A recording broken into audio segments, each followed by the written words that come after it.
Rachel Leishman from the Mary Sue. Hi, Tiffany. How are you? You doing? Doing great. To start, when you're looking at a bunch of different time periods of one person's life, I know, like, in general, as an actor, it's kind of fun to like map that kind of stuff out. But for you on this project, what moment, like costume, time period, and everything, really made you understand your character and know exactly where she was coming from?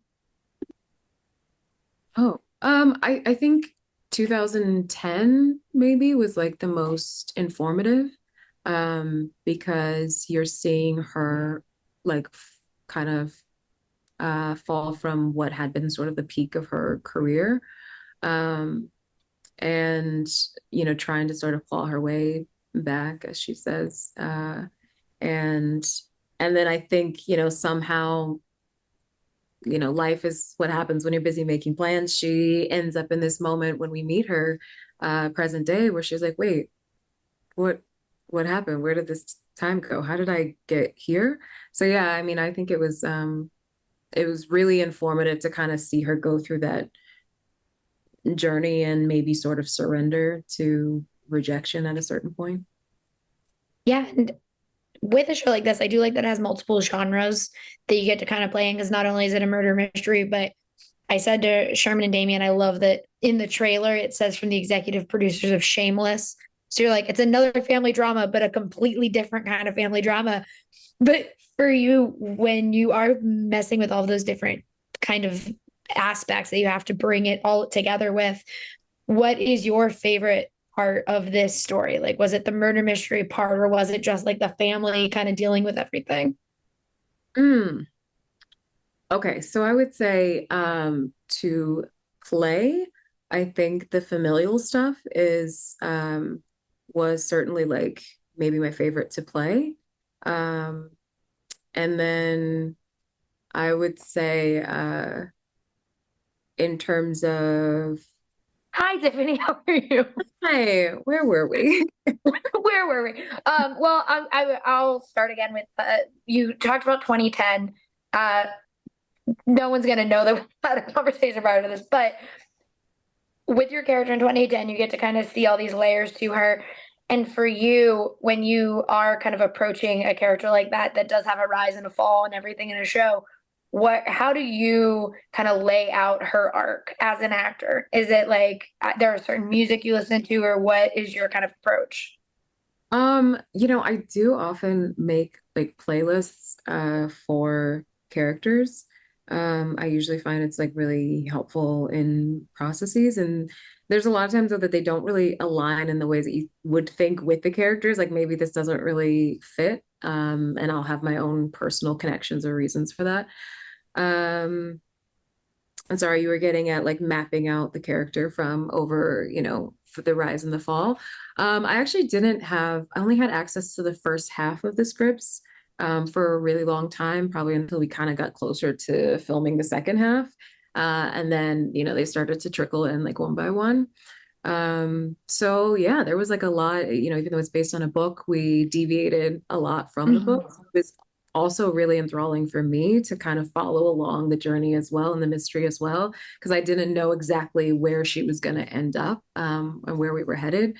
So I mapped out what I could in terms of timelines, and I had little charts and things like that for all of that. But then yeah, at a certain point, which is actually nice to be able to sort of surrender to the unknown, because in real life we don't know what's around the corner either. There's no plan.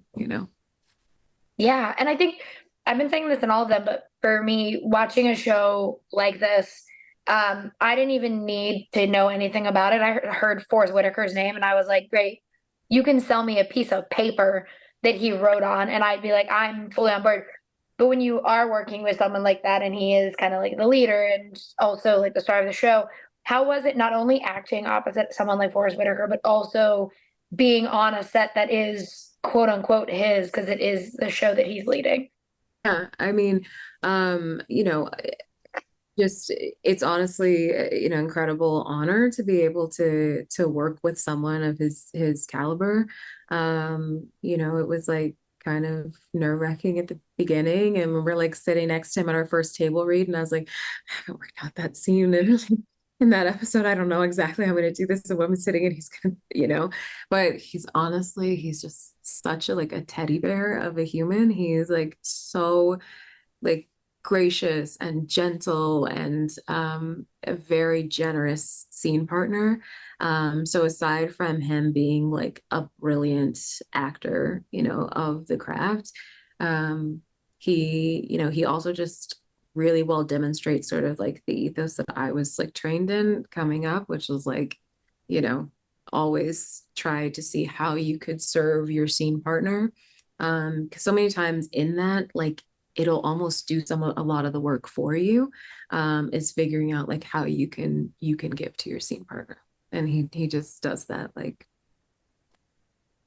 better than you could ask for. So I love hearing stuff like that. I was a performance theater major, so I always like asking kind of the background of how someone approaches something. And what you said about scene partners is great because, Forrest Whitaker has also done theater and he's done a lot of like adaptations.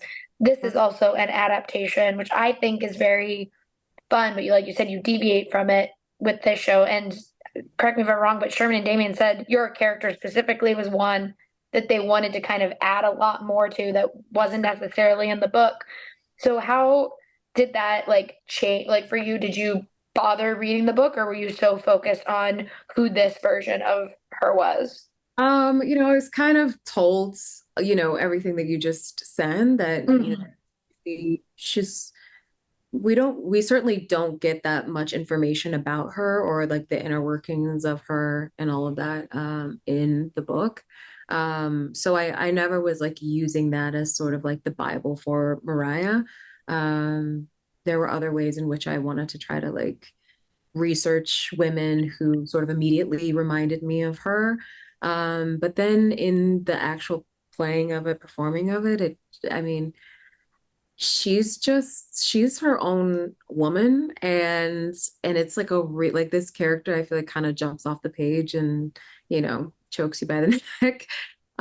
So she kind of ended up becoming a soup of like several women that I know and women that I don't know. um yeah.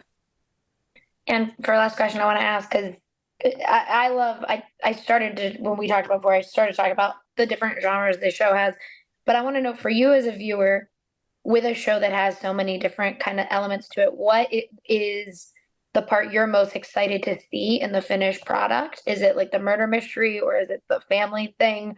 Or what for you is the part that you're like, I'm excited to just watch that, not even be a part of it? Yeah. Being a part of it would be the familial stuff or getting to perform. But as an audience member, yeah, certainly following the mystery. And even because again, I didn't have these like scripts, all of the scripts for a long time. It was just I'm like, wait, I want to see like are we gonna, do a hard left from the book or how is this gonna play out? Um, so yeah, it always likes trying to solve the mystery, I think, as an audience member. Yeah, I love murder mysteries, so I was fully on board. But thank you so much for talking with me today. I really appreciate it, and I can't wait for everyone to get to see the show. Thank you so much for having me. Nice to meet you. Nice meeting you. Thank you.